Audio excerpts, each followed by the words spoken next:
네, 안녕하세요, 여러분. 안녕하세요. 네, 안녕하세요. 저는 비욘디 차종훈 PD고요. 제 옆에는 이제 염증성 장 질환의 최고의 전문가이신 경희대 이창균 교수님 모셨습니다. 교수님 안녕하세요. 안녕하세요. 네, 안녕하세요. 반갑습니다. 네, 반갑습니다. 저희 비욘디 방송은 라이브 방송은 오늘이 처음이신 거죠? 네, 처음입니다. 네, 지난번에 이제 크론병에 관련해서 녹화 영상으로 저희 비욘디 시청자분들께 인사드렸고 네. 오늘은 라이브 방송 처음이시잖아요.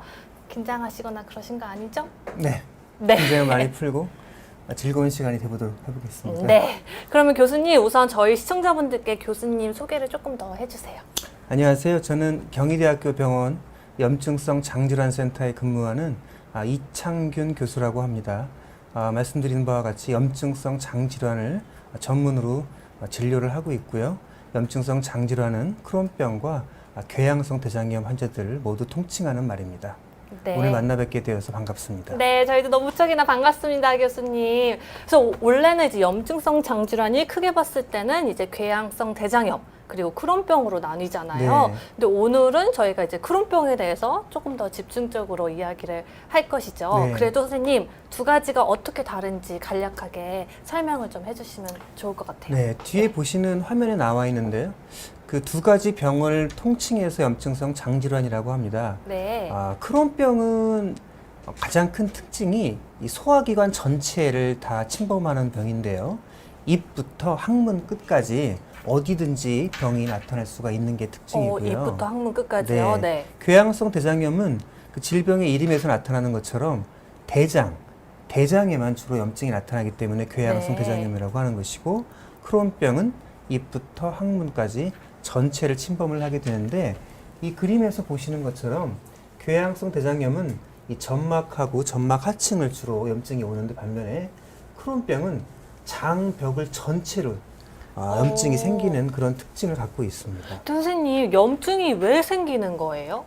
아직 이 병들의 정확한 원인은 알지는 모르지만 네.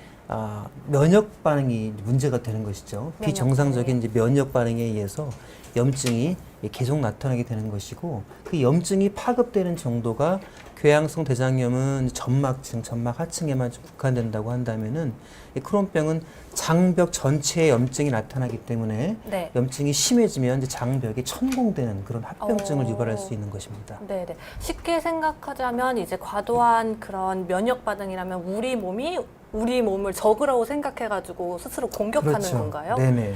이제 염증을 일으키는 이제 유발 인자가 있어야 되는데, 네. 장내 미생물 같은 경우는 우리가 이제 공생을 해야 되잖아요. 친하게 즐겁게 살아야 되는데, 그러니까요. 어느 날 갑자기 장내 미생물에 대해서 적으로 인식하는 그런 시그널이 이제 오게 되면은 공격하게 되는 그렇죠. 거죠. 예. 네. 그런 것이 염증이 유발되면 그런 것들이 계속 지속되면서 병이 발생을 하게 되는 것입니다. 네. 선생님 설명 너무 잘해주시는데요? 감사합니다. 네. 과찬이십니다. 네. 그러면 오늘 크론병에 대해서 더 자세하게 이제 설명을 시작하기 전에 우선 들어와 주신 시청자분들께 네. 인사를 하고 시작을 하는 게 어떨까요? 네. 저희가 인사를 어떻게 하냐면요, 교수님. 우선 아이디 읽어주시고 안녕하세요 이렇게 해주시면 되세요. 알겠습니다. 네. 보면 작은 별님 안녕하세요 이렇게 해주시면 됩니다. 네. 같이 할까요? 네. 어느 분부터 할까요? 위에서부터 갈까요? 네, 램프의 요정님 나오셨네요. 네, 반갑습니다. 반갑습니다. 아까 램프 요정님께서 지난번에 교수님 그 크론병 영상 보시고 네. 오늘 또 들어와 주셨다고. 아유, 감사합니다. 네, 궁금한 게 정말 많다고 해주셨어요. 오늘 많이 질문해 주세요. 그러니까요. 네. 너랑 나랑은님 안녕하세요. 더스트님 안녕하세요. 더스트님도 정말 좋은 질문 해주셨어요. 염증성 장질환이 유전성이 있는지 궁금합니다 해주셨는데 네, 곧 이거는 설명을 드리도록 원인에 하겠습니다. 대해서 얘기해 주실 때 설명해 네네. 주시면 좋을 것 같고요. 또 해밀이 예인님, 마트님 안녕하세요. 들어오셨습니다. 해밀이 마트님 안녕하세요. 반갑습니다. 네. 홍콩 할매님 안녕하세요. 잉사님 안녕하세요. 선생님 인기가 너무 많습니다. 오늘 진짜 많은 그런가요? 분들이 들어주셨어요. 네. 자주 나와야 되겠네. 자주 와주세요. 교수님 다음 주에도 또 나와주시잖아요. 네, 다음 주에는 궤양성 대장염에 대해서 말씀을 드리겠습니다. 네, 그래서 오늘 크론병에 대해서 질문 주시고요. 궤장성 대장염에 대해서 궁금하신 분들은 다음 주 같은 시간에 찾아와 주시면 좋을 것 같습니다. 그럼 저희 네. 크론병에 대해서 시작을 해볼까요? 네네, 시작하겠습니다. 크론병이 예전에 그 윤종신 씨가 또 이제 크론병에 겪었었다고 또 발표를 해주셨고, 또 요즘에 미스터 트롯으로 이제 또 인기를 네. 끌고 있는 가수분께서도 이제 크론병에 걸리셨다고 이제 말씀을 해주셔가지고 이제 많은 분들이 크론병에 대해서 알고 있어요. 네. 이 크론병 원인부터 들어갈까요, 선생님? 왜 네. 생기는지? 네. 이 오른쪽 뒤에 화면을 보시면 좋을 것 같아요. 네. 여기 보면은 대략적인 내용이 잘 요약이 되어 있습니다. 사실 이 염증성 장질환 크론병은 원인을 정확하게 알지는 못합니다. 그런데 보시는 것처럼 어떤 유전적 인자가 일부 관련이 되어 있을 수 있겠고요. 네. 환경적 인자가 많이 거론이 되는데 환경적 인자가 중요한 것은 과거에는 우리나라 또 아시아에는 이런 병이 많지 않았거든요. 근데 갑자기 또 꾸준하게 증가하는 이유는 아무래도 식생활 습관뿐 아니라 여러 가지 환경적 유발인자가 이 병을 증가시키는 중요한 원인이 될 것이다 라고 이제 얘기가 되어 있는 것이고, 네. 이런 유발 요인들이 합쳐지면서 어떤 장내 면역 반응기에 이상이 오게 되면 염증이 시작이 되는 것이죠. 그러면서 질병이 발생한다고 할 수 있겠습니다. 네. 아까 유전적 소인에 대해서 잠깐 궁금하시다고 했는데요. 네, 더스트님께서 질문 주셨어요. 네. 혹시 이제 이 병을 진단하게 되면 이 병은 특히 10대 후반부터 20대, 30대 젊은 연령에서 많이 생깁니다. 그러면 이제 보통 부모님 손을 잡고 같이 이제 환우분들이 오시는데 네. 특히 이제 어머니, 아버지들이 많이 슬퍼하시고 걱정하시죠. 그런데 그때 부모님들께서 상당히 마음이 죄스러워하고 나로 인해서 이 병이 걸린 거 아닌가라고 네. 생각을 하시게 되는데요. 그렇지는 않습니다. 성인들한테 주로 생기는 성인형 크론병인 경우에는 물론 가족력이 있습니다. 가족력은 한 5% 정도 이내에서 있을 수 있는데, 사실 생각해 보면 크론병이 아니더라도 고혈압, 또 암 질환, 당뇨. 또 다양한 질환들도 다 가족력이 조금씩은 있는 거거든요. 물론 아주 이제 어린 나이에 발생하는 그런 아주 심각한 크론병도 있습니다. 그런 경우에는 유전적인 원인이 더 중요하죠. 그리고 또 특정 유전자의 문제로 발생하는 경우가 많지만 네. 대부분 이 병이 호발하는 연령에 생기는 경우에는 약간의 가족력이 있을 뿐이지 이 유전 질환이다라고 얘기하기는 어렵습니다. 그러니까 그것 때문에 많이 괴로워하시고 고통스러워하시고 슬퍼하시는데 네. 그럴 필요가 없다는 점을 항상 진료실에서 얘기를 해드리고 있습니다. 네. 선생님, 그것도 저는 궁금했었거든요. 이제 만약에 이제 가족력으로 이제 대장암이 있다면 네. 이제 이런 염증성 장질환을 가지게 될 확률이 더 높은지 그것도 궁금합니다. 이 병은 대장암이 가족력과는 관련성은 없습니다. 그런데 다음 주에 궤양성 대장염 이야기를 하면서 잠깐 나오겠지만 네. 이 크론병도 이제 염증이 오래 앓은 경우에는 염증을 한 8년 이상 오랜 동안 앓고 네. 잘 치료가 되지 않은 경우에는 대장암 또 소장암의 발생 가능성이 조금씩 높아지거든요. 그런 때 대장암의 가족력이 있는 경우에는 조금 더 고위험군이라고 말씀드릴 수 있겠습니다. 그런 경우에는 대장암의 검진을 적극적으로 권유를 하게 되지만, 대장암 가족력이 있다고 해서 염증성 장질환이 더 많이 발생하는 것은 아닙니다. 네, 거기에 대해서는 크게 연관성이 없는 것으로 네, 보면 그렇습니다. 되겠네요. 네. 그러면요, 선생님, 뭐 유전적인 요인을 그렇다고 엄청 다 무시할 수는 없잖아요. 그렇죠. 그러면 이제 부모님이 이제 이런 염증성 장질환이 있으셨다면 예방할 수 있는 방법도 있나요? 아직까지는 말씀드린 바와 같이 원인을 정확하게는 모르기 때문에 네. 그리고 그 질병의 병태 생리, 질병이 생기는 과정 같은 거를 정확하게 모르기 때문에 사실 예방할 수 있는 방법은 없죠.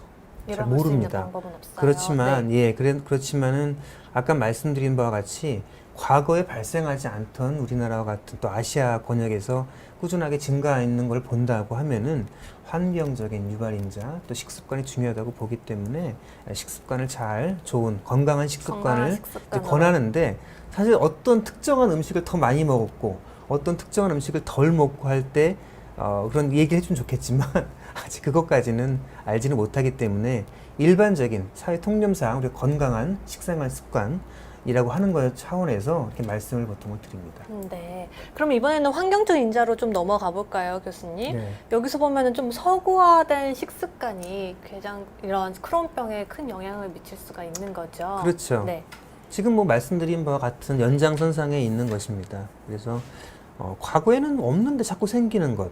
결국은 서구화된 식습관이 어떻게 보면 가장 중요하지 않겠나 이렇게 생각을 하고 있는 것이고요. 네. 아무래도 장에 생기는 병이다 보니까 음식물이 상당히 중요할 수밖에 없거든요. 거기다가 이제 장내 미생물이 이 질병의 이 발병에 큰 관련성을 가지는데 최근에 많은 연구들을 보면 장내 미생물의 종류도 결국은 먹는 것, 사람이 먹는 음식물의 종류와도 큰 관련성이 있기 때문에 그렇습니다. 네, 그렇군요. 그러면 그 미생물이라고 하면 유산균을 먹는 게 도움이 될까요, 교수님? 유산균은 아직 이 병의 치료에 있어서 근본적인 주된 치료는 아닙니다.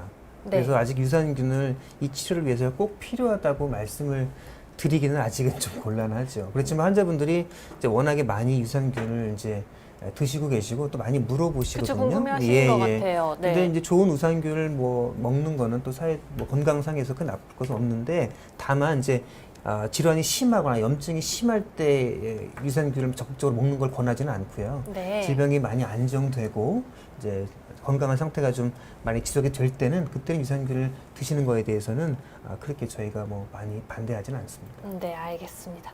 잉사님께서 크론병은 완치가 안 되는 병인가요? 라고 질문을 주셨어요. 잉사님 좋은 질문 감사드립니다. 네.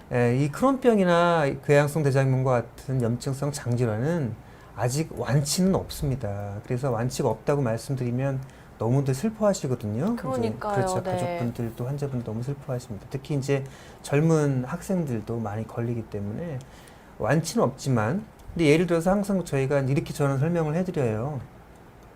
당뇨병이나 고혈압 같은 경우도 한번 걸리면 없어지지는 보통 않는다고 그쵸, 하잖아요. 평생 근데 그것을 가죠. 네. 그것을 만성 질환이라고 하는 것이거든요. 만성 질환의 경우는 잘 관리를 잘 한다고 표현을 하지 않습니까? 관리를 잘하면, 치료를 통해서 관리를 잘하면 하고 싶은 일도 다 할 수 있고 건강한 삶을 유지할 수가 있습니다. 일상생활이 가능한 그렇죠. 건가요? 네. 이 크론병도 마찬가지입니다. 적절한 치료와 관리를 통해서 잘 관리를 하면 일상생활을 잘 할 수 있고 또 꿈 많은 학생들, 젊은 환자들이 자기가 하고 싶은 일들을 모두 할 수 있다는 그런 희망적인 메시지를 전달을 하고 싶습니다. 그거는 좋은 소식인 것 같아요, 네. 교수님. 근데 저도 궁금한 게 왜 이 크론병이 20대에서 30대 때 발병률이 높을까요? 잘 모르죠, 아직은. 네. 근데 보면은 주로 발생하는 연령이 20대에서 30대, 10대 후반부터 많이 증가하기 시작을 해서 20대, 30대가 제일 뭐 많이 발생을 하고요. 네. 그 다음에 잠깐 소강 상태에 들어서다가 또 한 50대쯤 되면은 중년을 좀 넘어서는 시기에 또 갱년기 약간, 이후요? 네. 약간의 또 이 발병률이 증가하는 그런 시기를 보입니다. 정확한 원인을 알지는 못합니다. 네, 그러면은 좀 미리미리 약간 그런 증상이 보인다면 검사를 받아보는 것도 좋겠네요, 교수님. 네, 검사가 중요하죠. 이 크론병이 진단이 좀 어렵거든요. 네. 진단이 좀 늦어지는 경우도 많고. 네. 그러면은 진단 이야기부터 먼저 할까요? 그렇죠. 네. 진단 이야기를 먼저 말씀드리겠습니다. 이게 보면은 젊은 사람 생기니까 젊은 사람은 항상 건강하다는 통념이 있잖아요. 그렇죠. 그러다 보니까는 좀 증상이 있어도 괜찮아지겠지. 그렇죠. 네. 뭐 대변에 피가 좀 나와도 에이 뭐 별거 아니겠지. 설사를 하여도 큰 문제 없을 거야라고 생각하는 경우가 많습니다. 그쵸. 하지만 이제 그러다 보니까는 이제 질병의 진단이 늦어지게 되는 것이거든요. 이 병은 이제 주로 이제 호소하는 증상이 설사와 복통과 같은 장 증상이 되겠습니다. 그래서 이러한 증상들이 한 4주 정도, 한 달 정도 이렇게 장기간 지속된다고 판단될 때에는 반드시 전문의 선생님의 진료를 받아보시고 네. 적절한 검사를 받아보시는 게 좋겠습니다. 네. 검사는 어떤 게 있나요? 네, 뒤에 화면에서 보시는 것처럼 검사가 제가 제목을 써놨는데요. 네. 한 가지 검사로 크론병을 확실하게 진단할 수가 없습니다.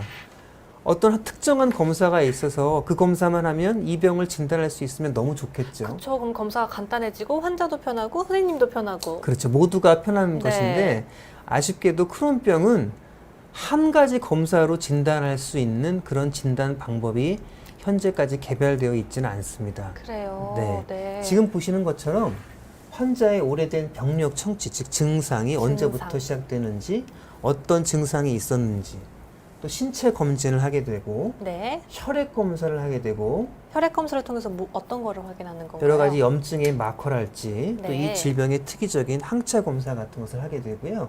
제일 중요한 것은 그렇지만 대장 내시경 검사가 되겠습니다.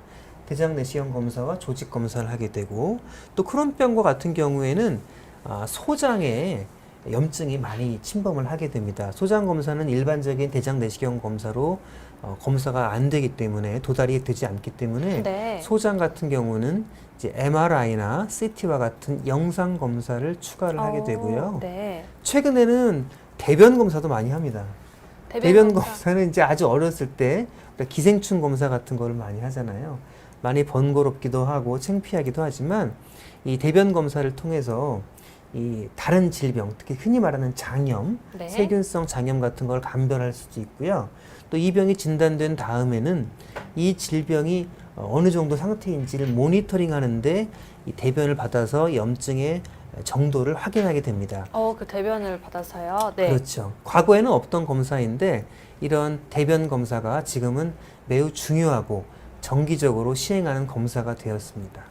네. 램프요정님께서는 대장 내시경 검사는 그렇다면 몇 세부터 하면 좋을까요? 라고 질문해 주셨어요.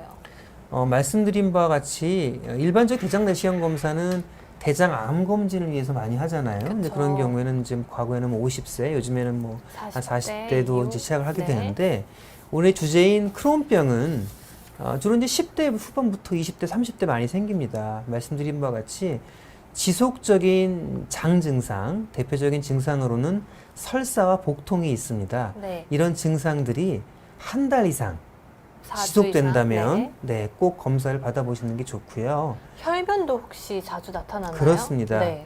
혈변은 이제 다음 주 주제인 궤양성 대장염의 주된 특징이긴 하지만 네. 이 크론병에서도 혈변이 좀 나타날 수가 있고요. 또 한 가지 우리나라 환자들 같은 경우에는 동양인 환자들은 이 크론병에 우리 그 회밀이 마트님께서 질문해 주셨는데요. 네. 치질, 흔히 말하는 치액인데 치질은 아니고요. 이제 이 항문에 동반되는 병들이 많이 옵니다. 대표적인 그래요. 것이 이제 치루라고 하는데 항문 주변에서 고름이 나오는 치루와 같은 항문 주변 증상을 처음부터 같이 발생하는 경우가 많습니다. 근데 아까 선생님께서 이제 크론병은 항문에서 입까지라고 말씀을 주셨잖아요. 그래서 그 항문에 그러면은 그런 질환이 나타나는 건가요? 그렇죠. 네. 그래서 항문 증상이 항문에 이제 치루와 같은 고름 같은 증상들이 있어서 이제 항문외과 같은 개인 의원을 가셨다가 대장 내시경 검사를 하게 되고 그때 진단 받아갖고 오시는 경우가 무척 많습니다. 그렇군요. 이 외에도 그러면은 그 입 쪽에도 뭐 증상이 있을까요? 네네. 그 가는 길 통로로? 네. 입은 사실 뭐 자주 흔하게 보지는 않는데요. 네. 가끔씩 입에도 올 수 있고요. 뭐 심지어는 뭐 이렇게 얼굴에도 좀 이렇게 증상이 나타나는 경우가 있고 이 증상의 경우에는 여러 가지 증상이 있을 수 있는데 뒤에 보시는 이제 그림처럼 일반적으로는 장 증상이 가장 기본적으로 나타나지만 네. 이 병은 면역 질환이라고 했잖아요. 면역 반응이 온 몸에 유발되기 때문에 이 몸의 여러 가지 신체 기관에서 다른 증상이 나타날 수 있습니다.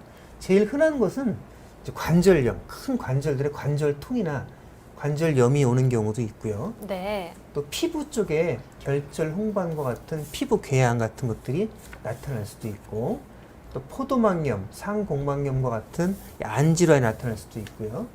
또 간, 담관 쪽에 질환이나 여러 가지 신체 여러 부분의 증상들이 나타날 수도 있습니다.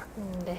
그래서 이런 증상을 보이면 이제 검사를 통해서 크론병의 진단을 받는 거죠. 그렇죠. 네. 근데 제가 듣기로는요, 교수님, 이 크론병이 치료가 정말 어렵다고 들었거든요. 네. 그 이유는 왜 그런 걸까요?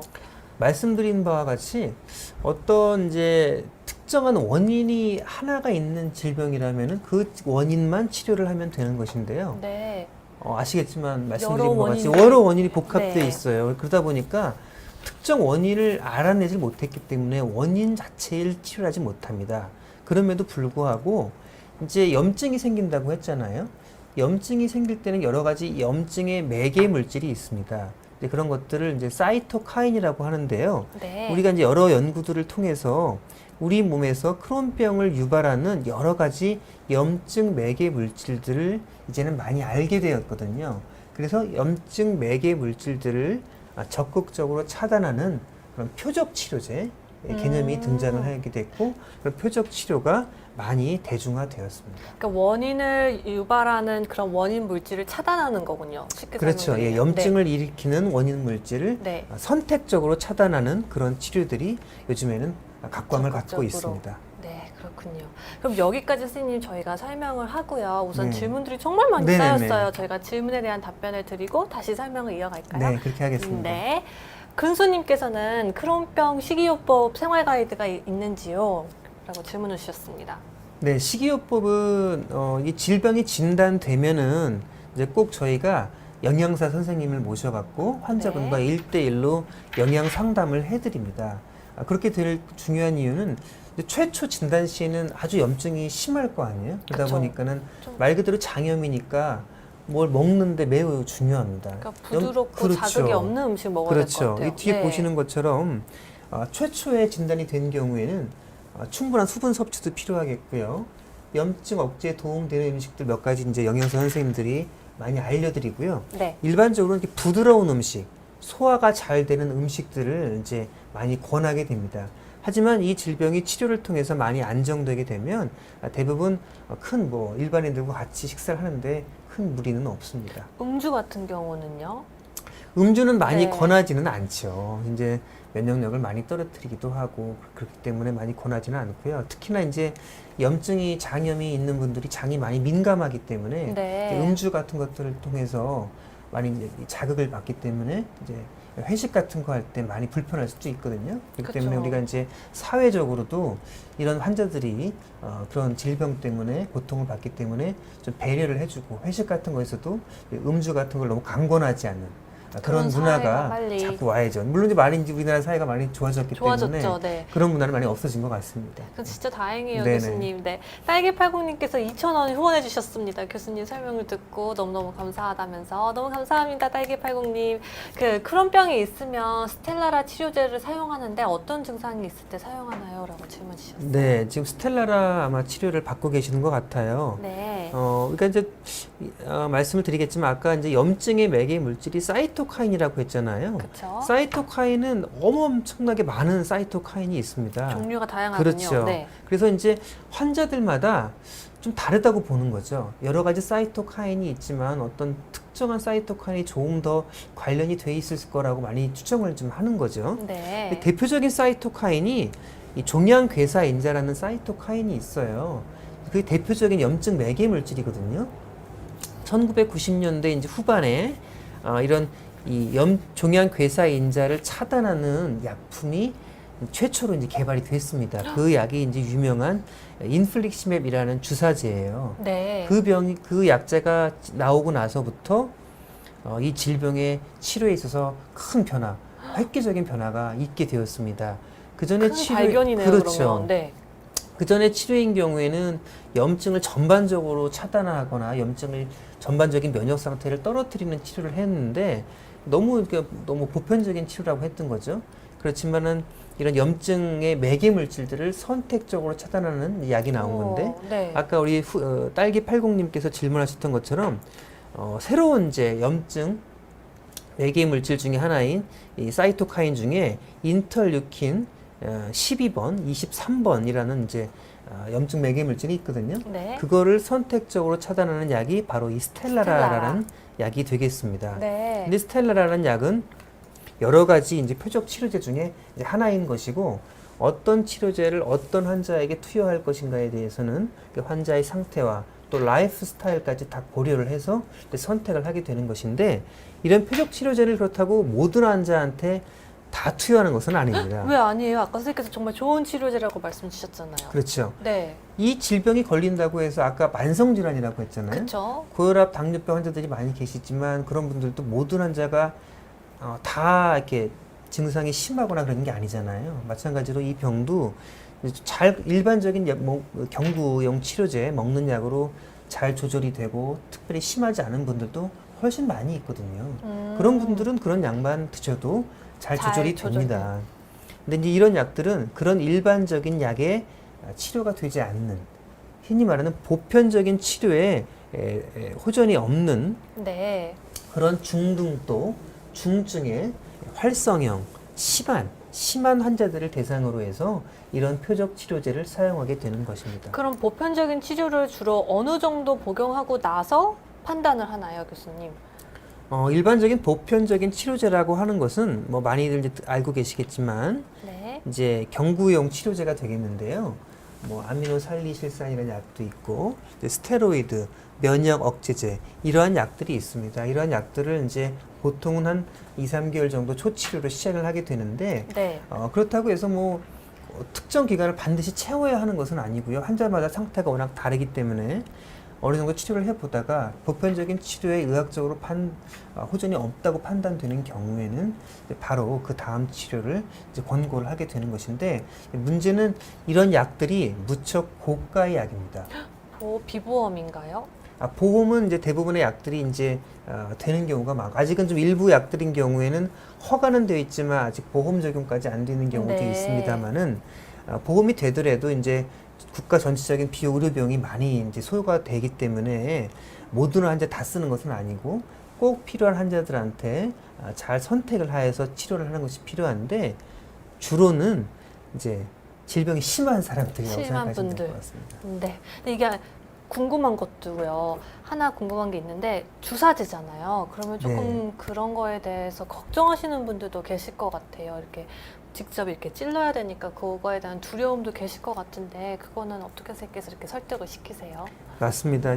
이 주사제다 보니까 사실 주사를 맞고 싶은 사람은 아무도 없잖아요. 그쵸. 맨날 그쵸? 찌르기 너무 아프잖아요. 네. 병원에서 피 검사 한 번만 하려고 해도 너무 부담스럽고 그럼요. 눈 질끈 감고 하는 경우가 많잖아요. 네. 근데 이제 주사를 계속 정기적으로 맞아야 하니까 좀 많이 부담이 되죠. 근데 주사제도 여러 가지 종류가 다릅니다.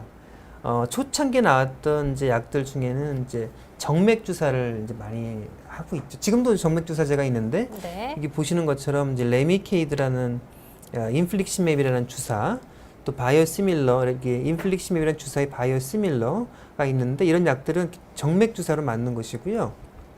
근데 최근에 나온 약들 중에 많은 약들은 또 피하 주사, 자가 주사를 하는 경우가 많습니다.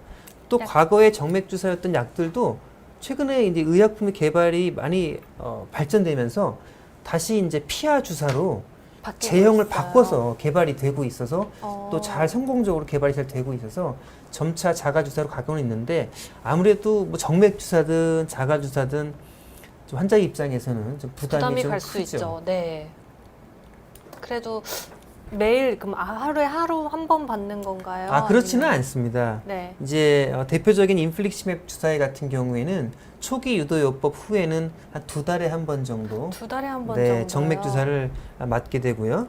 여기 나오는 이제 아달리무맵이라는 약이 있는데 이런 네. 약인 경우에는 뭐 2주에 한 번 정도 2주에 한 번 맞기도 정도. 하고, 또 최근에는 이제 새로운 약들이 항상 주사제, 정맥 주사나 피하 주사만 나왔다가 다시 이제 경구로 새로운 약을 화학적으로 그것도- 합성하는 먹는 약도 나오는데요. 근데 그 약들은 이제 다음 주에 아, 궤양성 그래요? 대장염 치료제로 네. 허가가 되었기 때문에 다음 주에 또 설명을 한번 네, 해드리도록 그때 하겠습니다. 자세히 설명 주시면 될 것 같습니다. 질문 더 받을게요.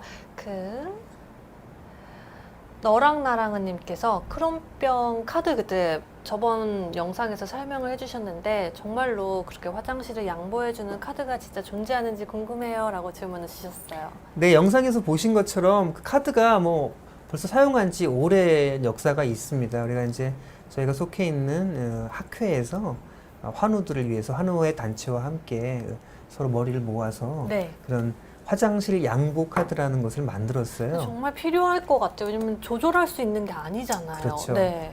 특히나 질병이 심한 상태인 경우에는 주된 증상 중에 하나가 급박변. 그러니까. 그걸 참지를 못하거든요. 빨리 화장실을 가야 되는데 그런 때 공중 화장실을 이용할 때 우리 시민들이 좀 많이 환자들을 좀 배려해 주십사 하는 차원에서 화장실 양보 카드라는 걸 만들었어요. 그래서 우리가 이제 주요 이제 질병 보는 센터에서 환자분들한테, 환우분들한테 나눠드리고 있습니다. 그래서 많이 이제 지갑에 갖고 계시다가 필요할 때 쓰시고 있습니다. 지난 영상을 한번 나중에 소개해 주시면 잘 좋을 것 같아요. 나옵니다. 네. 네, 그래도 환우분들께서 많이들 이렇게 사용하시고 계시는 거죠. 네. 최근에도 이제 많이 배포를 했는데 네. 또 많이 부족해갖고 새로 이제 인쇄를 해갖고 각 그래요? 주요 병원들에서 그 카드를 계속 이렇게 나눠드리고 있기 때문에 네. 주치 선생님께 요청을 하시면 어. 그런 카드를 제공을 해드릴 수 너무 있습니다. 좋은 캠페인인 것 같아요. 만약에 그 카드를 보시면 이제 저희 시청자분들도 같이 양보를 해주시면 좋을 것 같습니다. 네. 어떤 질문을 받으면 좋을까요? 더스트님께서 크론은 장을 절제하는 경우가 많은 것 같은데 절제하는 환자의 비율이 높은지 궁금합니다. 네. 오늘 제가 잠깐 그 슬라이드를 갖고 왔는데요. 네. 이것을 좀 알아두시면 좋을 것 같아요. 크론병은 진행성 질환이다. 그리고 조기에 적극적인 치료가 필요합니다. 그 진행을 막기 위해서요? 네. 이 그림에서 보시는 것처럼 처음에는 단순히 장의 염증으로 시작을 하거든요. 염증을 시작하는데 염증이 치료가 안 되고 계속 진행을 하게 되면 장이 좁아집니다. 좁아지면 두꺼워지는 그렇죠. 건가요? 좁아지고 두꺼워지는 거죠. 좁아지면 어떻게 되죠? 장은 우리가 먹은 음식물을 흡수를 해서 내보내야 되는 그런 되는 기관인데 거죠. 네. 좁아지니까 나가지를 못하는 거예요. 쌓여 있는 거죠. 그렇죠. 네. 그러다 보니까는 좁아진 부분의 위쪽 장은 늘어나게 되겠죠. 그럼요. 네. 늘어나다가 어느 순간 풍선처럼 터지는 터지는 거죠. 거 아니에요? 그쵸? 그렇죠. 네. 그것이 이제 장천공이 되는 것이고 그런 경우에 이 뒤에 사진에서 보시는 것처럼 이 환자의 경우처럼 장을 절제해야 되는 경우가 있습니다. 실제로 최근 한 2, 3주의 사이에 걸쳐서 비슷한 연령대의 환자 한 3명 정도가 왔어요. 선생님 병원이에요? 네네네. 네. 제가 이제 보는 환자분들인데 10대 후반에서 20대 초반 환자분들인데 좀 흥미롭게도 다 좀 질병의 범위는 다 비슷한 위치에 존재하는데 질병이 진단된 시기가 조금 달라요. 근데 가장 마지막 환자인 경우에는 세 번째 환자는 1년 전에 진단을 받았는데 치료를 자의로 중단을 하시고 1년 만에 아이고야. 질병이 심해져서 그러니까 오셨거든요. 증상이 괜찮아졌다 생각하셔가지고 이제 그렇죠. 그만두신 거죠. 네. 그 환자의 같은 경우에는 이미 진단 당시에 장벽이 많이 좁아져 있었어요. 그래요. 그렇죠. 그래서 먹는 것도 제대로 못 먹고 많이 부어 있고 좁아져 있으니까 네네. 이제 그렇게 되는 경우죠. 그렇게 진행되면 이렇게 장천공이 나서 수술을 해야 되는 경우가 있습니다.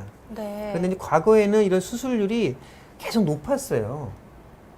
기본적인 치료할 때는 계속 높았는데 그러다 보니까는 이제 이런 새로운 아까 말씀드린 치료약제가 개발된 이유도 기본적 보편적 치료를 잘 듣는 환자도 있지만 잘 안 듣는 환자가 있거든요. 네. 그런 경우는 이제 염증이 심한 환자들이겠죠. 그런 환자들한테는 아까 말씀드린 것 같은 표적 치료제를 적극적으로 치료를 하였더니 최근에 많은 연구들에서는 그런 치료제가 도입된 이후에는 수술률이 점차 줄고 있다. 이제 그런 보고들을 하고 있습니다. 너무 좋은 결과네요. 그렇죠. 네. 이렇게 만약에 그렇게 되면 이런 상태가 되면 거의 환자분들은 쓰러질 것 같아요, 교수님. 그렇죠. 이제 이렇게 응급실에 중증 실려올 합병증이 것 같아요. 발생하게 되는 경우에는 빨리 이제 환자분들께서 응급실을 가셔야 되는데 이제 네. 크론병에 동반되는 응급 상황이라고 할 수 있는 거죠. 갑자기 심한 복통이 생기거나 네. 발열, 열이 있고 배를 뭐 만지지도 못하게 아프거나 또 그런 경우는 장천공이 발생한 경우인데요. 장천공까지 가지 않더라도 먹으면 막 토하고 배가 복부 팽만이 심해지고 이런 경우에는 모두 크론병의 급성 합병증이 되겠습니다. 그런 경우에는 인근에 의료진을 빨리 찾아가 보시고 주치 선생님한테 빨리 연락하시는 게 좋겠습니다. 네. 그리고 선생님께서 그럼 수술에 대해서도 얘기를 해주셨는데요. 네. 그러면 이 부분을 이제 절제를 하고 수술로 이으면 그 이후에는 평상시에 생활하는 데는 문제가 없을까요? 그렇죠. 이제 수술을 하는 경우 수술을 꼭 뭐 반드시 수술이 하면 안 된다 하는 것은 아닙니다. 예를 들어서 이제 소장과 대장이 만나는 부분에 이 병이 많이 생기는데 네. 거기에 국한돼 있고 거기만 염증이 있는 분들인 경우에는 그 부분만 절제를 했을 때 내과적 약물 치료를 한 경우랑 비교해 봤을 때도 큰 무리가 없이 비슷하더라. 뭐 그런 연구들도 많이 있습니다. 또 그래서 외국 같은 경우에는 그렇게도 치료도 많이 하고 저희도 한정된 환자인 경우는 그렇게 하는데 일반적으로 환자분들이 가급적이면은 수술을 수술은 잘 안 피하려고 하시고. 하죠. 그렇죠? 또 수술 안 할 수 있으면 뭐 누구나 피하고 하고 싶은 게 사람의 조절하는 마음이겠죠. 그쵸, 그렇지만 그쵸. 피할 수 없는 경우에는 수술을 해야 되는 경우도 반드시 존재하는 것이고요. 이 질병의 주된 치료 목적은 따라서 조기에 진단을 하고 질병이 심해지기 전에 염증을 잘 치료를 하여서 수술까지 가는 것을 막는 것. 거죠. 이것이 주된 치료의 목표 중에 하나가 되겠습니다. 네. 왜냐면 아까 어떤 시청자분께서 수술을 하면 완치가 가능한지 여쭤보셨거든요. 네. 이 수술을 하게 되면 그 질병이 있는 부분은 절제가 되겠지만 아까 말씀드린 바와 같이 크론병은 이 소화기관 전체에 드문드문 계속 발생을 하거든요. 치료를 한 다음에도 수술한 다음에도 규칙적으로 검사를 하게 됩니다. 그래서 질병의 재발이 조기 의심되는 경우에는 적극적으로 약물 치료를 하게 되고요. 보통 수술한 다음에는 이 면역 억제제라는 약물 치료를 보통 하여서 질병이 재발하는 것을 막는 치료를 보통 하게 됩니다. 네. 그리고 또 스칼렛킴은 항문 쪽이 간지럽거나 따가운 것도 혹시 증상으로 볼 수 있을지요? 아까 말씀드린 바와 같이 많게는 우리나라 환자들 중에 한 40% 네. 정도까지 진단 당시에 이 항문 질환을 많이 호소를 하는데 대개는 이제 치루가 제일 대표적인 그런 합병 동반 질환이 되겠습니다만은 그래도 치열도 많이 발생할 수 있고요. 치열이요. 네. 또 이런 치료 같은 것이 잘 치료가 안 된 상태에서 오래 가다 보면은 따갑다거나 통증 같은 것도 유발할 수가 있어요. 그렇기 때문에 우리 말씀하신 것처럼 지속적인 항문 증상이 있다고 하면은 꼭 한번 진료를 받아보시는 것도 좋겠죠. 네, 검사를 받아와서 크론병인지 확인해 보는 것도 좋을 것 같습니다. 예인님께서는 아까 설사나 보통이 있으면 의심을 해봐야 하나요? 크론병 진단 어떻게 하는지 궁금해요 라고 질문을 주셨는데 아까 선생님께서 네. 이런 증상이 한 달 정도 지속되면 이제 크론병 검사를 해보시는 걸 추천드린다고 설명 주셨죠. 자, 열심히 설명 듣고 있죠, 교수님? 네. 맞습니다. 저희 딸기 80님이랑 얄루님께서 계속 이제 문의를 주셨는데요. 네. 산정 특례제도라는 게 있습니다. 저게 무엇인가요? 네. 이 크론병은 희귀 난치성 질환에 속하기 때문에 이 병이 진단이 되면 이제 산정 특례 제도라는 것에 등록을 하게 되는데 네. 말씀하신 바와 같이 암처럼 이 특례 제도에 등록을 하게 되면은 본인 부담금의 일부만 비용 지불할 수 내는 있군요. 거죠. 그래서 네. 일반 건강보험에서 더 추가적인 의료 비용의 감면 혜택을 주게 되는 것입니다. 그래서 환자분들께서 질병의 진단과 치료 이게 평생을 관리를 해야 되는 병이기 때문에 부담이 아무래도 될 것 같아요. 그렇죠. 네. 이 산정 특례 제도가 있음으로 해서 환우분들께서 많은 도움을 받고 계십니다. 네, 그럼 그래서 크론병도 이제 이 특례를 받을 수 있다는 말씀이신 네, 거죠? 그렇습니다. 그래서 대부분 환자들이 다 산정 특례 제도에 도움을 받고 계십니다. 궤장성 대장염도 도움을 받을 수 있는 네, 건가요? 맞습니다. 이건 중증 난치 질환에 속하기 때문에 과거에는 이제 궤양성 대장염도 희귀 질환이었는데요. 질병이 많아지다 보니까 갖고 계시는 분들이 많아지다 보니까 희귀 질환에서는 제외가 되었고 네. 대신에 이제 중증 난치 질환에 속하여서 계속 산정 특례 제도에 이게 효과를 받고 계십니다. 네. 그리고 딸기병님께서 다른 질문을 또 주셨어요. 나이백에서 크론병 치료제 나이펩 IBD 개발되었는데 실제로도 사용하시나요? 라고 질문 이 주셨어요. 보시면 현재 딸기병님께서 구체적으로 많이 알고 계시는 것 그런가 같아요. 봐요. 그렇죠? 네. 네. 크론병 치료제는 지금 어마어마하게 많은 약물들이 현재 개발이 되고 있습니다. 네. 제가 그 그림까지는 안 가지고 하는데 아까 말씀드린 그 사이토카인이 엄청나게 많거든요. 다양한 종류가 있으시잖아요. 다양한 사이토카인을 대상으로 해서 물론 이제 사이토카인과 관련 없는 다른 치료제도 있지만 다양한 이 치료의 타겟을 정해서 너무 많은 약물들이 계속 개발이 되고 있습니다. 이제 그런 약물들 중에 현재까지 사용한 것은 지금 화면에 보시는 약물들이 되겠는데요. 네. 현재까지 크론병에 사용할 수 있는 약물은 이 TNF-알파의 저해제, TNF-알파의 차단제라고도 하는데 이쪽에 보시는 이 약물들하고요. 네, 파란색 박스에 있는 네. 약물들. 그다음에 네. 킨텔레스라고 하는 백혈구 유착 방지제가 있고요. 그다음에 스텔라라라고 하는 아까 말씀드린 약물이 있습니다. 밑에 보이시는 젤잔젤한 약물들도 있는데 이런 약물은 이제 궤양성 대장염에만 이제 허가가 되어 있고 이 세 박스에 있는 약물들은 현재 크론병에 사용할 수 있는 표적 치료제가 되겠습니다. 네, 이렇게 보시면 좋을 것 같아요. 어떻게 이거를 나눌 수가 있을까요? 네, 이게 계열별로 나눠졌는데요. 네. 이 아까 여기 보면 이제 여러 가지 약물들이 있는데 이 약물들은 모두 아까 말씀드린 1세대 약물에 속하는 것인데 네. 예, 그 대표적인 약물인 종양 괴사인제라는 사이토카인을 차단하는 것이 TNF 알파의 차단제가 되겠고요. 이 두 번째 약물이 킨텔레스트 메돌리즈맵이라는 약물이 되겠습니다. 이 메돌리즈맵 약물은 이 장에서 염증이 일어나려면 결국 이제 백혈구가 이제 일을 하는 것이거든요. 백혈구가 염증이 있는 부분으로 찾아가서 계속 싸우러 가는 네. 거죠. 그럼 백혈구를 아예 가지 못하게 하면 되는 거거든요. 그쵸. 백혈구가 염증 부위로 계속 그 유입이 되는 것을 차단하는 약물이 바로 메돌리즈맵이라는 약물이 되겠습니다.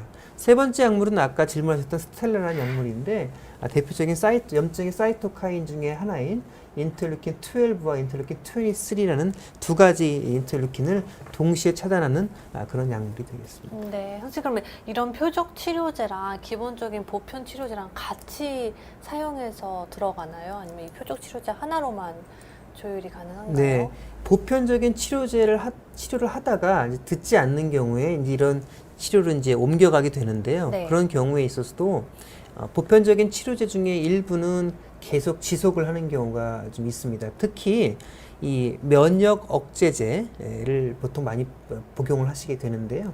면역 억제제 같은 경우에는 이 TNF 알파 차단제를 복용 중인 최초로 복용하게 되는 환자들인 경우에는 이 면역 억제제를 중단하지 않고 계속 복용을 하게 되는데 그 이유는 이 TNF 알파 차단제라는 약물을 오래 사용하게 되면 약물에 대한 체내에서 항체가 생겨서 약물 효과가 떨어지기 때문에 네. 그 항체를 차단하는 효과도 또 있고 또 면역 억제제 자체의 또 크론병 치료 효과가 있기 때문에 그런 같이 이렇게 약들을 같이 병행을 해서 사용을 많이 하게 됩니다. 네, 제가 듣기로는요, 교수님, 이런 면역 억제제의 큰 부작용으로는 이제 백혈구 수치를 감소시킨다라는 얘기가 있는데 그거는 어떻게 그러면은 그 부작용을 피해갈 수 있을까요? 네, 맞습니다. 이 면역 억제제는 이 크론병 치료의 대표적인 약물이거든요. 아주 수십 년간 보편적으로 많이 사용하고 있고 현재도 기본적으로 많이 사용하는 약물이에요. 그런데 이제 이 부작용 중에 하나가 대표적인 것이 바로 백혈구 저하 같은 그런 부작용들이 많이 나옵니다. 그래서 이제 뭐 골수 기능도 네, 떨어지고 네, 네. 그렇게 들었거든요. 네. 그래서 요즘에는 면역 억제제를 복용 시작하기 전에 그 약물을 뭐 체내에서 대사하는 그런 효소랄지 또 유전적으로 그 약물의 대사와 관련된 어떤 이상이 있는지를 미리 사전에 검사하고 약물을 투여하기도 합니다만은 네. 아직까지는 이제 어떤 보험 문제랄지 그런 것 때문에 일반적으로는 약물을 소량씩 천천히 투여하면서 약물의 부작용이 나타나는지 그런 것들을 많이 모니터링을 하게 되고요. 그 외에도 면역 억제제의 부작용에는 이제 간 기능의 이상이랄지 그런 것 나타날 수 있습니다. 근데 대표적인 것은 이제 백혈구가 좀 떨어질 수 있기 때문에 보통 처음 복용을 하게 되면 2주 내지 3주 간격으로 한 번씩 이제 혈액 검사를 하게 되면서 용량을 서서히 증량을 하게 됩니다. 네, 부작용이 있는지 없는지 한번 네, 확인을 그렇습니다. 하면서 진행하는 거군요. 부작용이 있으면 그 약을 다른 약으로 바꾸나요? 그러면 아니면 부작용이 이제 있는 경우에는 어느 정도 환자의 몸 상태가 받아들여진다고 하면은 이제 적정한 용량을 찾아서 그대로 유지를 하게 되고요. 네. 도저히 이 약을 끊을 수밖에 없다라고 판단이 되는 경우에는 그 약물을 끊고 다른 종류의 약물로 대체를 하게 되는 것입니다. 네. 그리고 치료제에서도요. 제가 오늘 이 방송을 위해서 정말 많이 검색을 해봤습니다. 공부를 교수님. 너무 많이 하신 것 같아요. 진짜 정말 많이 공부를 네. 했는데 그 중에서 EBS에서 이런 내용이 나왔어요. 돼지 편충요법도 효과적이다. 이런 네, 내용이 그게 이제 나왔는데, 유럽 네. 일부 국가에서 이제 그런 것들이 많이 이제 얘기가 되면서 국내에서도 많이 또 합니다. 근데 네. 이제 제가 대표적인 제 환자분 이야기를 해드릴게요. 근데 소아 환자였어요. 한 12살쯤 먹었던 아이고야. 환자인데 이제 부모님께서 그 치료제를 이제 고집을 하셔갖고 이 돼지 편충요법이요. 네, 다른 네. 아직 이제 그 요법이 공인된 치료는 아니거든요. 공인 치료가 아닌데 이제 어떤 우리나라 이제 제일 문제 중에 하나가 뭐 우리나라뿐만 아니라 이제 마음이 급하니까 몸이 그렇죠. 너무 이 치료라도 고달프니까 해드리고 그렇죠. 싶은 예, 그걸 거죠. 그러니까 네. 충분히 이제 이해는 합니다만은 치료 효과가 입증된 공인된 치료가 있음에도 불구하고 아직 좀 그거를 이제 하지 않고 어떤 특정한 치료를 이제 또 고집하는 분들이 좀 계시거든요. 네. 근데 그 환자 같은 경우, 하나 같은 경우에는 이제 부모님께서 그 말씀하신 치료를 계속 고집을 했는데, 한 몇 개월 있다가 다시 왔을 때 너무 질병이 악화돼가지고 그래요. 그 치료했을 때 상당히 힘들었던, 또 하나도 많이 힘들어하였던 그런 게 많이 기억이 납니다. 그래서 그러니까 이 치료법을 어느 분에게는 도움이 되고 또 어느 분에게는 도움이 안 되고. 네, 그래도 이제 보편적 치료가 아니기 때문에 우리가 이제 권하지는 않고 있는 것이죠. 그렇죠. 네. 보편적인 효과가 입증이 됐다고 하면은 우리가 이제 뭐 다양하게 써볼 수 있겠지만 현재까지 보편적 치료로 입증된 것들은 대개 이제 이 정도에서 보시면 될 것 같아요. 네. 아미노살리실산, 스테로이드, 면역 억제제, 아까 말씀드린 새로운 표적 치료제, 그리고 네. 수술. 대개 이 정도에서 우리가 치료를 이제 하게 되는 것이고요. 네. 몇 가지 뭐 다양한 이제 민간 요법이나 네. 여러 가지 요법들이 많이 많이 이야기가 나와요. 되고 있습니다. 네. 그렇지만은 보편적인 치료가 아니기 때문에 우리가 보통 권하지는 않고요. 그 부분에서는 조금 더 신중하게 고민을 신중하게 해보시고. 예, 선택을 해야 되는 것이 네. 매우 중요합니다. 네. 수박이님께서 질문을 주셨어요. 업무상 술을 꽤 자주 드신대요. 일주에서 2번에서 3번 이상 드시는데 자꾸 설사를 합니다. 최근 대장 내시경에서 이상은 없다고 했는데 나아지지 않고 자꾸 뱃속이 불편하고 그러면 크론병으로 의심할 수 있을까요? 질문 주셨습니다. 수박이님께 일단은 술을 좀 줄이라고 말씀을 음주의 일주일에 양을 좀 2, 3회는 줄이시는 게 좋을 좀 것 많으신 같아요. 것 같아요. 네네. 네. 근데 술을 드시는 분들이 젊은 분들이 많이 오시거든요. 네. 설사한다고 많이 오시는데 대개는 그런 경우에 그래서 술부터 좀 줄여보십시오 합니다. 음주량을 줄이면 대개 이런 증상들이 호전되는 경우가 많습니다. 그런데 이제 계속 줄였는데도 불구하고 계속 증상이 지속된다고 하면은 그때는 한 번쯤 병원에 방문해 보시는 게 필요하겠죠. 네. 흡연과도 연관성이 크죠, 교수님? 매우 크죠. 특히 크론병의 경우에는 흡연은 매우 안 좋습니다. 절대 피해야 되는 경우예요. 그래서 저 같은 경우에는 이제 진료를 볼 때 네. 매번 우리 환자분께서 지겨워할 정도까지 계속 흡연하는 경우는 매번 담배를 끊었는지 물어봅니다. 그 이유는 이 크론병 자체가 이 흡연 자체가 크론병이 매우 좋지 않고 특히 이 수술 후에 재발의 가장 중요한 그래요? 원인 중에 하나예요. 어렵게 수술했는데 다시 재발하면 더 그럼요. 속상하잖아요. 네, 그래서 절대 흡연은 이 크론병과는 말 그대로 상극이죠. 절대 해서는 안 되는 것이기 때문에 계속 지속적으로 우리가 금연할 것을 권고를 하고 있고 또 하나는 이제 단순히 의지로만 담배를 끊기가 무척 어렵지 않습니까? 그러다 그렇죠. 보니까는 이 병원과 연계되어 있는 또 지역사회에 연계되어 있는 금연 클리닉이 많습니다. 국가적으로 금연 클리닉을 대부분 이제 환자 부담 없이 운영을 하기 때문에 금연 클리닉으로 이렇게 유도를 해서 담배를 끊을 수 있도록 네. 많이 권고를 하고 있습니다. 도움을 받아보는 것도 좋을 것 같습니다. 그렇죠. 네. 그래서 이렇게 이제 처음부터 크론병의 정의, 그 다음에 증상, 검사 방법, 그리고 이제 치료제에 대해서도 이렇게 쭉 이야기를 나눠보았는데요. 선생님, 그것도 궁금합니다. 그럼 크론병 환자들에게 어떤 음식을 조금 드시라고 추천을 해주시는지 그것도 궁금해요, 교수님. 네, 아까 음식 얘기가 잠시 나왔습니다만은 뭐 어떤 일반적인 통념상에서 권하는 그런 좋은 음식 그것들은 일단 권합니다. 그래서 뭐 너무 기름기가 많지 않고 또 네. 너무 또 당이 많지 않고 그런 것들을 권하는데 사실 그런 것들은 꼭 크론병이 아니더라도 일반적인 건강을 위해서도 좋은 음식이거든요. 그렇죠. 최근에 이제 특히 비만들이 많이 있잖아요. 또 이 병 앓고 있는 우리 환우분들 중에도 또 체중이 많이 나가는 경우가 있거든요. 네, 그럼 체중 조절도 그렇죠. 해야 되는 거죠. 네. 그렇기 때문에 일반적으로 많이 권하는 건강 음식을 사실 이 병에도 권합니다.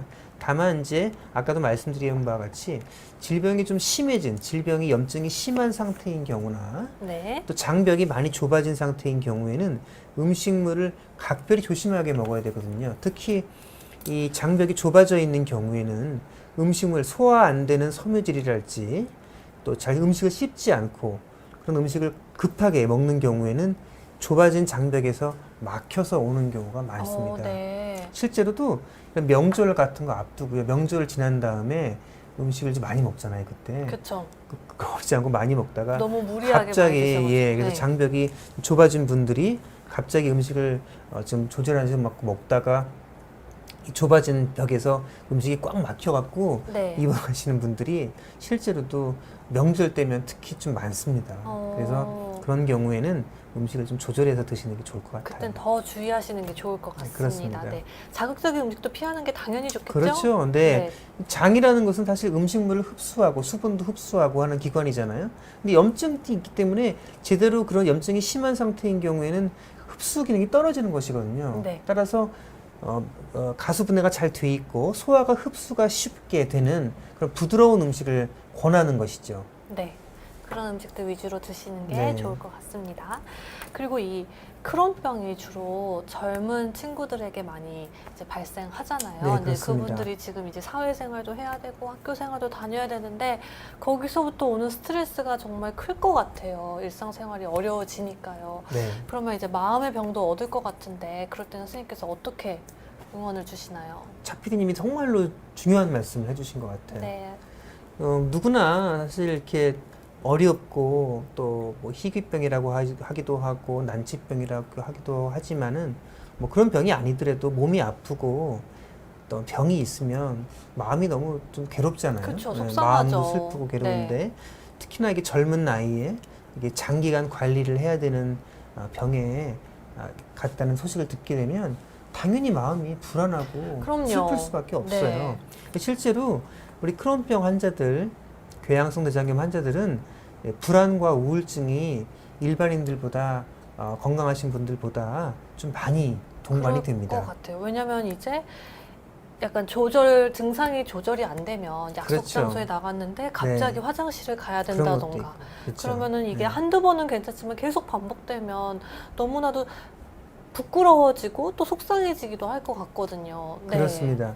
그래서 또 질병이 또 많이 또 심한 상태에는 몸이 더 아프니까 더 우울하고 더 불안하게 하게 되는 마련이거든요. 거죠. 네. 그래서 우리가 이 병이 진단된 분들을 주변에 친지분들, 가족분들께서 이렇게 심리적으로 많이 위안을 주고 심리적으로 지지를 해주는 그런 노력이 정말 중요합니다. 환자분들한테 괜찮다고 치료를 통해서 우리가 극복할 수 있고 희망의 메시지를 전달할 수 있고 빨리 심적 불안 상태, 우울 상태를 극복할 수 있도록 주변에 많은 분들이 적극적으로 도와주시는 그런 노력이 정말 필요하죠. 네, 그럴 것 같아요. 옆에 있어주는 것만으로도 그럼요. 힘이 될 네. 수도 있을 것 같아요. 만약에 그런 분들이 안 계시다면 정신과 쪽으로 도움을 받는 것도 좋을까요, 교수님? 네, 맞습니다. 실제로 이제 이런 대부분의 클리닉, 염증성 장질환 클리닉, 크론병 클리닉에서는 네. 주치 선생님께 말씀을 하시면 이런 우울증이나 불안증 상태를 알아보고 적극적인 이제 치료와 관리가 필요하다고 판단되는 경우에는 이제 그 연계되어 있는 그 병원에 있는 경우에는 정신의학과, 정신건강의학과 선생님께 또 의뢰를 하기도 하고요. 네. 또 저희 이제 센터 같은 경우에는 환자분이 오시게 되면 처음 진단 당시에 환자분의 마음 상태를 이제 스크리닝을 한번 하고요. 네. 그래서 필요한 경우에는 또 지역 사회에도 여러 가지 정신보건센터도 많거든요. 맞아요. 도움 상담도 주시는 곳이 받을 수 많죠. 있고 네. 그런 분들의 그런 쪽의 정보를 처음 진단 당시부터 안내를 해드리기도 합니다. 네, 그런 곳에서도 도움을 받으실 수 있으시니까요. 혼자라고만 생각 안 하셨으면 그렇죠. 좋겠어요. 그렇죠? 주변에 환자분을 같이 함께 할 수 있는 많은 또 다른 환우분들도 계시고 또 의료진들이 계속 격려와 지지를 보내주실 겁니다. 네, 선생님께서 가장 기억에 남으시는 크론병 환자분이 계실까요? 네, 모든 환자분들이 다 소중하고 다 기억에 많이 그렇죠. 한 분 한 분 소중하죠. 네. 있습니다만은 이제 처음에 이 병을 진단받고 이제 과거에 이제 얘기인데 꽤 오래된 얘기인데 결혼도 안 하겠다고 하고 진짜요? 진단을 했다 하니까 이제 여성분이셨어요, 남성분이셨어요? 남성분이셨어요. 그러니까 네. 어머니랑 같이 오셨는데 뭐 결혼도 안 하겠다고 하고. 아이고야.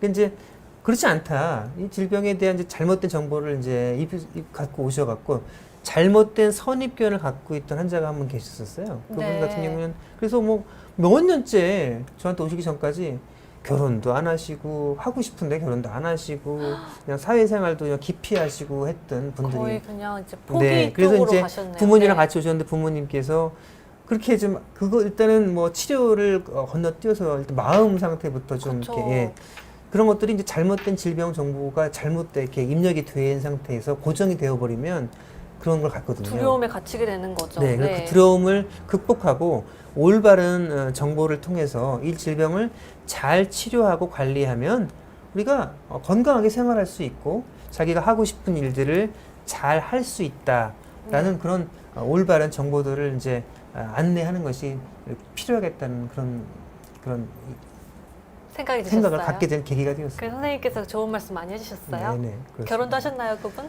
그것까지 아직 모르겠네요. 아, 그래요? 네. 그러면 다음 주에 방송이 또 네네. 있으니까요. 네. 그때 말씀 주시면 좋을 것 네, 그렇게 같습니다. 하겠습니다. 네. 그래서 오늘 1시간 동안 저희가 크론병에 대해서 이야기를 나눠보았는데요. 선생님께서 저희 비욘디 시청자분들이 이것만은 꼭 기억해 주셨으면 좋겠다 하는 메시지가 있다면 뭘까요? 크론병에 대해서. 네, 차 PD님께서 아까 잠깐 말씀을 하셨는데요. 이게 뭐 병이 걸렸다고 해서 부끄러워 하시거나 너무 의기소침해 하실 필요 없습니다. 말씀드린 대로 의학이 너무 발전했잖아요. 많이 그래서 너무 발전했죠. 발전하고 네. 아까 보여드린 바와 같이 다양한 또 새로운 좋은 치료제들도 많이 개발되어 있습니다. 적극적인 치료와 관리를 통해서 충분히 건강한 생활을 하실 수 있다는 것을 다시 한번 강조를 드리고요. 제가 아까 말씀드렸죠. 담배 끊으셔야 된다는 거죠. 금연하세요. 네, 금연하세요. 그 금연 말씀을 꼭 드리고 싶습니다. 네, 오늘 1시간 동안 너무 감사합니다, 교수님. 좋은 네, 말씀 감사합니다. 해주셔서 네, 감사합니다. 네. 저희는 다음 주 화요일 3시 반 같은 시간이죠? 네. 그때는 이제 뭐였죠? 궤양성 궤양성 대장염. 대장염. 네, 궤양성 대장염에 대해서 자세히 알려드릴 예정이니까요. 거기도 궁금하시다면 그 방송도 함께 해주시면 좋을 것 같습니다. 그러면 저희는 다음 주에 또 뵙도록 할게요. 감사합니다, 여러분. 감사합니다. 다음 주에 감사합니다. 뵙겠습니다.